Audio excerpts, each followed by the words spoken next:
Hello, everyone. I'm Faye, a senior regulatory consultant at ZMUni. I'm delighted to present the latest update on China's cosmetic regulation. Today's topic is 2026 Compliance Insights for Cosmetic Products in China. This presentation is divided into three parts. First, I will review the performance of China's cosmetic market in 2025. Secondly, I will discuss the key regulation that came into force or will take effect between 2025 and 2026 and their impact on import cosmetic.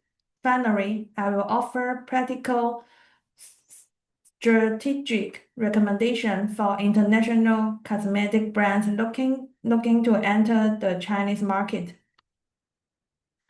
Let's begin with part 1, China cosmetic market development.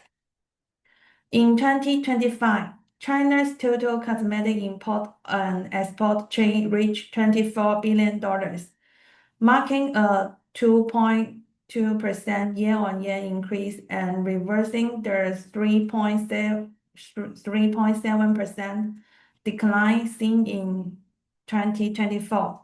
Cosmetic import total $16.18 billion, representing a mere 0.9% year-on-year decrease. This marked a significant recovery from the 9% drop in 2024 and represented the smallest contraction since imports first declined in 2022. While import figures have not yet returned to the levels seen before the decline began in 2022, a clear upward trend has emerged. L'Oreal's North Asia business, which includes mainland China, achieved sales of 10.075 billion euros in 2025, marking a year-on-year increase of 0.5%. Growth in China accelerate from the low single digits to the mid-single digits, driven by luxury brands such as Lancome and Helena Rothschild, as well as result-driven skincare lines, including SkinCeuticals and La Roche-Posay. As the latter post net sales growth 4% and 6% in the first two quarters of fiscal year 2026 and achieved consistent quarterly growth. This positive trend was supported by popular brands such as Lemon, Tom Ford, and Le Labo, as well as a recovery in Hainan travel retail, which helped increase its market share across multiple channels. Other industry players also show improvement. Shiseido's China and travel business returned to positive growth in the second half of 2025. Its high-end product line gained market share with year-on-year growth in both Q4 and the full year. Unilever China also grew again in the second half of 2025. Emerging niche brands are growing rapidly on e-commerce platforms, including Japan's Transino, the UK's SKR, the Korea's Medicure, and Biodance. Meanwhile, well-established indie brands, including Canada's The Ordinary and the US Drunk Elephant, continue to experience steady and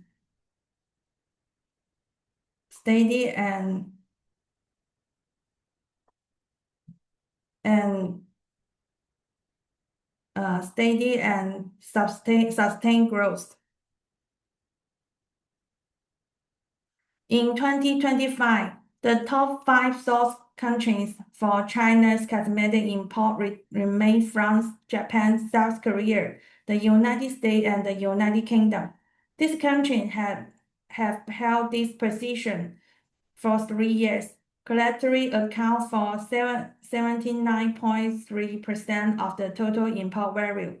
France was China's largest cosmetic supplier for the third year, representing 29.6% of total imports, following consecutive decline from 2022 to 2024. French cosmetic imports increased by 5.1% year-on-year to reach $4.79 billion. However, Japan's cosmetic export to China has been falling since 2022, dropping sharply by 27% in 2024 to just 56.4% of 2021 levels. This trend reversed in 2025, with imports from Japan reached $3.29 billion, or 3.8% year-on-year increase, signaling a clear recovery. South Korea export fell sharply by 34% in 2022 and remained negative through to 2024. Though the rate of decline has slowed, although the earlier decline was severe, the market is gradually stabilizing. In 2025, skincare remained the largest import cosmetic category, reaching $12.71 billion and accounting for 78.5% of total cosmetic imports. Notably, while the domestic perfume market decreased in size, import of fragrance increased significantly. France, Italy, and Spain dominate China's perfume imports, accounting for 90.7% of the total value of perfume imports. As of the end of October 2025, there were 46,000 special cosmetic registrations, 2,291,000 general cosmetic notifications, and 327 new cosmetic ingredient registration or notification. Overall, China's cosmetic market, especially the import sector, show clear signs of recovery in 2025. Next, let's turn to a key area of focus for international brands, the latest regulatory change for 2025 to 2026, and their impact on market access. A total of 48 regulatory documents came into effect in 2025, with a further 30 scheduled for 2026. Due to the time limitation, I will outline the key policies that international cosmetic brands should closely follow.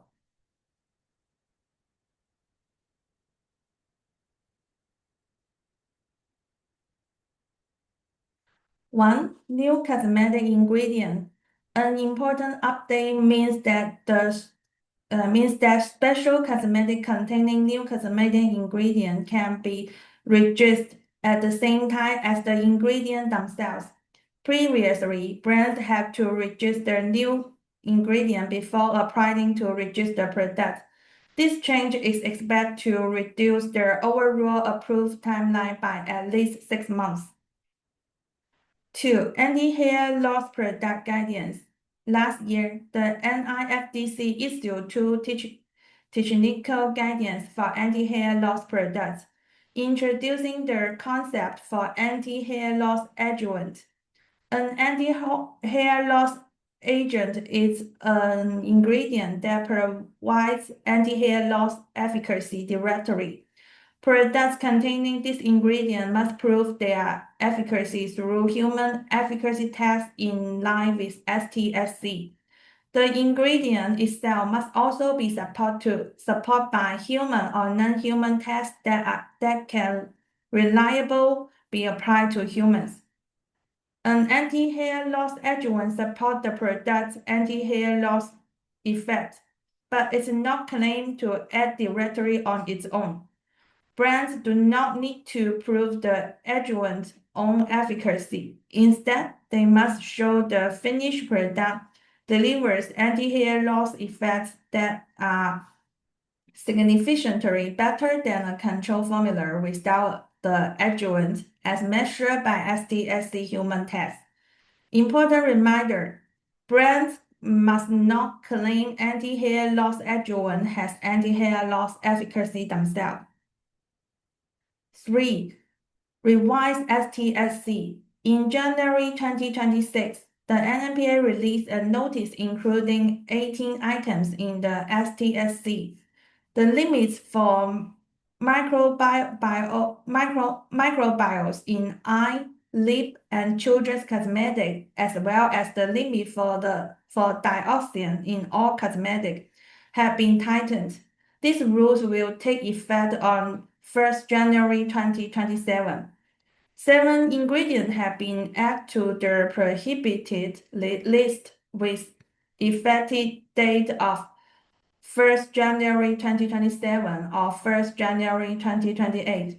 This includes some permitted sunscreen, hair dyes, and preservatives.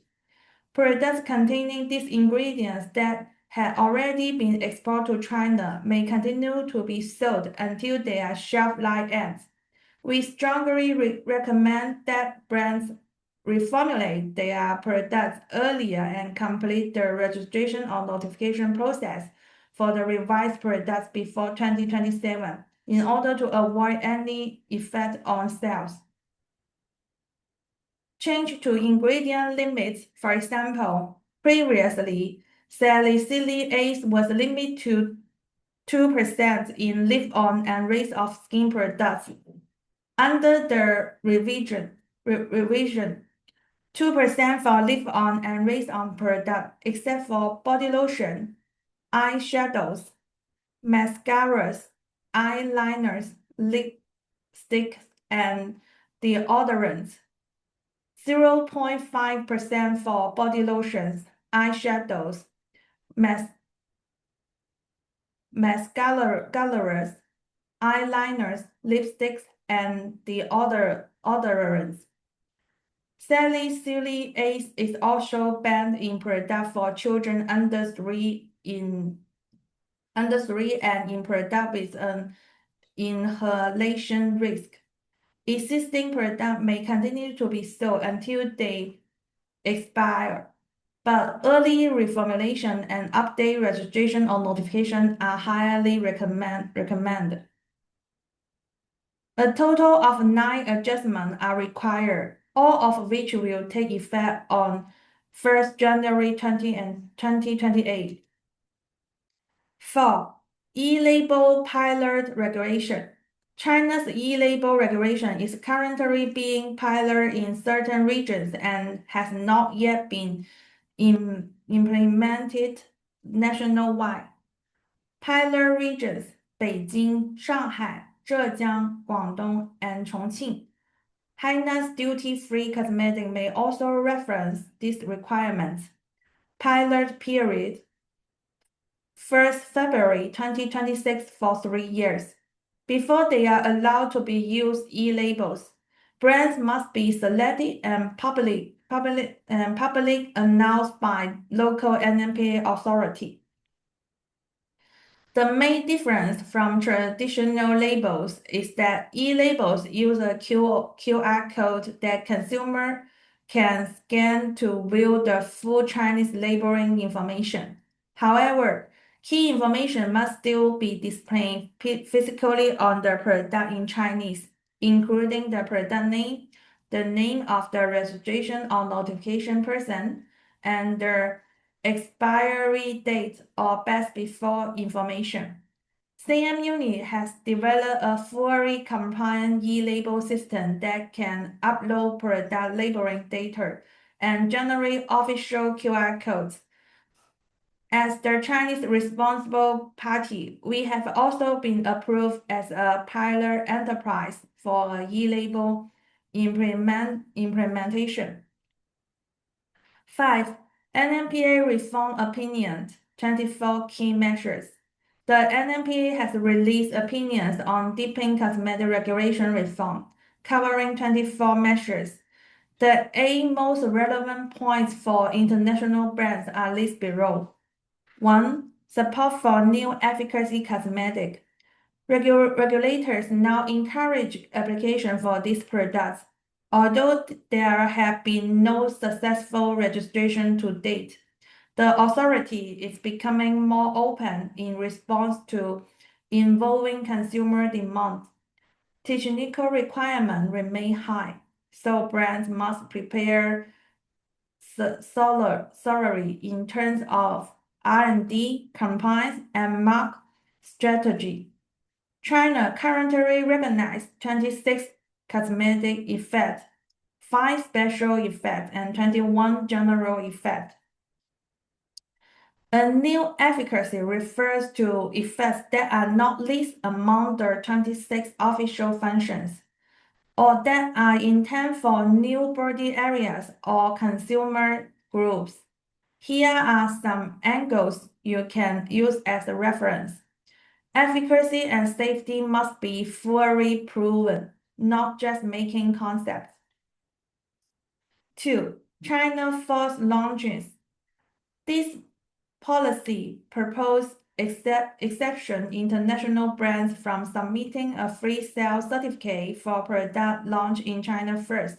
However, brands must still provide formula data specific to China's skin types, as well as consumer or human efficacy test results obtained from Chinese consumer.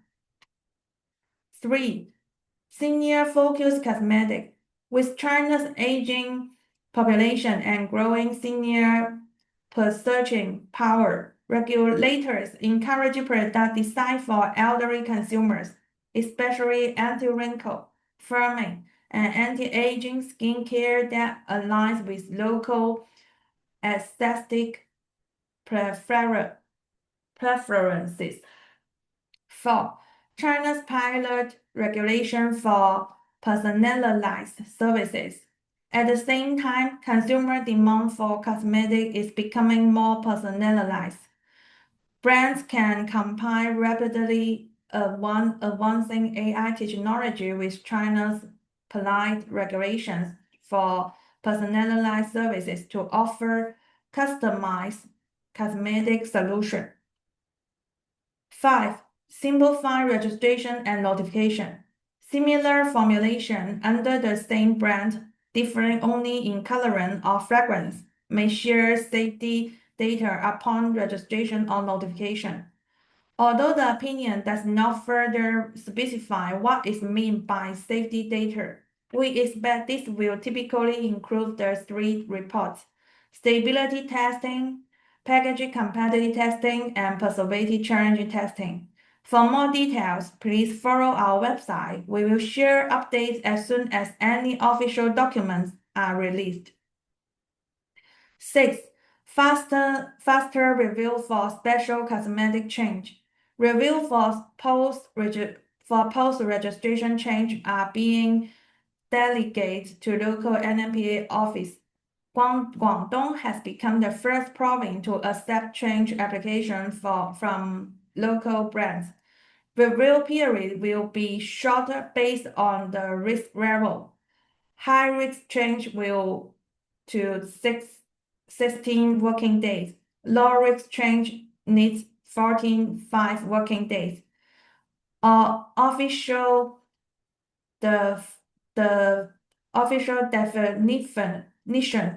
definition of risk categories are still pending. 7. More flexible efficacy claims. The opinion also proposed relaxing efficacy claim requirement for non-special products. Brands may be permitted to select their own elevation method for efficacy claims. Claims such as repair, nourishing, or anti-AIDS, which currently require human efficacy test reports, could later be verified using low-cost consumer tests, provided the claims are truthful and their methods are scientific and reasonable.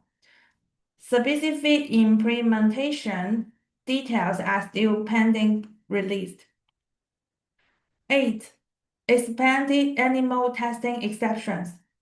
Regulators plan to expand exceptions starting with perms, non-oxidative high dyes, and new ingredient cosmetic under monitoring, with broader exceptions to follow gradually. Drawing on our analysis of market performance and regulatory trends in 2025, we have developed practical entry strategy for international cosmetic brands. 1. The new efficacy cosmetic. Although it's challenging, successful registering your brand as the first to comply with the efficacy creates a strong market advantage. The key step is, first, define the new efficacy clearly. Distinguish it from China's 26 list functions. Second, conduct global research on regulatory deficiencies, product positioning, and market performance. Third, build a complete technical dossier, including ingredients analysis, efficacy mechanism, safety assessment, and efficacy evaluation. If using non-STSC test methods, ensure they are fully validated for regulatory acceptance. 2. Alternative whitening or anti-hair loss products with new ingredients. If developing new efficacy cosmetics seems too challenging, consider whitening or anti-hair loss products with new active ingredients instead. Due to positive lips, high dyes, sunscreen, and perms offer limited innovation. So we focus on the whitening and anti-hair loss segment. China has not yet published official ingredient list for whitening or anti-hair loss agents. Only 3 anti-hair loss ingredients have been approved so far, with 2 being registered in 2025. The whitening ingredients used for registration in China today are generally referenced from the whitening ingredient list in Korea and Taiwan, China. When using ingredients other than peticulators or orientalis for anti-hair loss purpose, or ingredients not listed on the Korean or Taiwan China whitening ingredient list for whitening purpose, focus on 2 things: safety assessment or efficacy verification. Practical points for safety evaluation. If STSC sets a limit for the ingredient, this limit must first be met. For anti-hair loss agent, you can rely on a 3 years history of use. If product containing the ingredient have been on the market for at least 3 years and the ingredient has been used for anti-hair loss during the period. For whitening agent, a 3-year history of use cannot be relied upon, so provide other supporting evidence. If the STSC has no requirement and no other supporting evidence exists, you can currently complete a safety assessment for the ingredient and product using toxicological data covering items under NMPA expectations. Another key consideration, aside from safety, is demonstrating the efficacy of a new function ingredient. To verify efficacy, we recommend using STSC compliant human efficacy test directory as these are fully accepted by the regulators and reduce the risk of a rejection or the need for additional testing. The technical guidance document for whitening agent has not yet been officially published. According to the Jeff Wilson Open for Public Consultation, the current approach uses the same framework as that used for anti-hair loss agent. 3. Develop emotion care skincare. Brands can develop emotion-focused products such as perfumes, hand and body care products with a nice smell, and shower gel which focus on sensory experience, usage scenarios, and comfort rituals. Please note that the claim linking fragrance or ingredients to neurological effects should be avoided, as this may trigger new efficacy regulation. This category lends itself well to e-labels and collectible blind box formats. Since standards are still emerging, brands must carefully manage compliance risks in their marketing activities. 4. Target middle-aged and senior consumers. China's older consumers are increasingly prioritizing safety, comfort, quality, and proven efficacy. Developing products tailored to aging skin could tap into this fast-growing, underserved market segment while promoting the idea of inclusive beauty across age groups. 5. Focus on professional scalp care. Modern consumers are looking for precise data-backed scale solution rather than basic oil control or anti-dandruff products.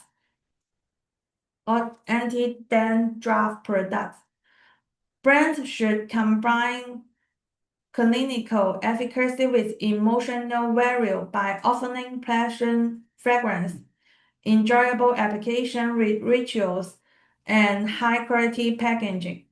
Present your brand as a professional authority backed by data and as a caring daily companion through a refined user experience. 6. AI and personalized customization. Under China's second phase of the personalized cosmetic pilot program, brands can offer on-site customized branding and filling using a limited number of approved base formulas. The pilot will run for 2 years. Brands can use AI skin analysis tools to help consumers understand their unique skin characteristics and create customized cosmetic on-site based on the result. Please note that this research requires robust in-store quality management systems, since product formulation and filling will now take place in retail outlets rather than in factories. Here are some Q&A sharing. Q1. Are there any available guidance and ingredient lists online indicating which ingredients are permitted and not permitted for cosmetic regulation in China? Regarding the prohibited ingredient in cosmetic, the NMPA issued a notice in 2021 updating the list of prohibited cosmetic ingredients. The safety and technical standard for cosmetic also specify reduced cosmetic ingredient, permit preservative, permit sunscreen agent, permit colorants, and permit hair dye agent. In addition, the NMPA has published a reference list of ingredients with a history of use in China. These lists are updated dynamically, So it is necessary to close monitoring the lasting announcement issued by the regulatory authority. Q2. Question 2. China's plans to promote and regulate personalized cosmetic pilot are underway in different cities. From October 1st, 2025, cosmetic notification person participating in the pilot or a Chinese responsible person authorized by an overseas notification person may at their own retail outlets provide on-site small batch simple formulation and repackaging services for 2 or more already notified general cosmetic according to consumers' personalized needs. The plan will run for 2 years. Phase 1. Phase 1 plan location 北京、上海、浙江、山东、广东。First 2 pilot locations 天津、河北、黑龙江、河南、湖南、广西、海南、重庆、云南、陕西。There are 3 steps. Step 1, license and document presentations, including premise and equipment, applicant, appropriate quality management system, operation area and equipment management, materials and product management, services process management.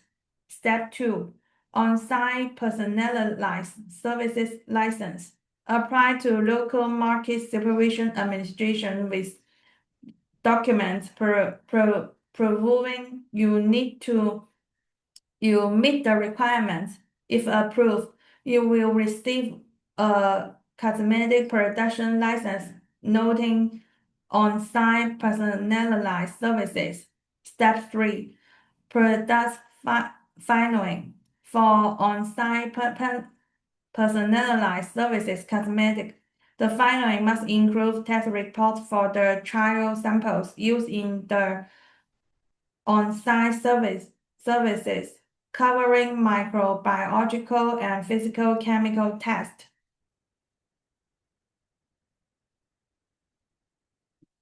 Okay, that's all for my session. I hope insights I share will be valuable for your work and help you navigate the Chinese market smoothly. If you have any questions would like to discuss further, feel free to reach out to me via email or LinkedIn anytime.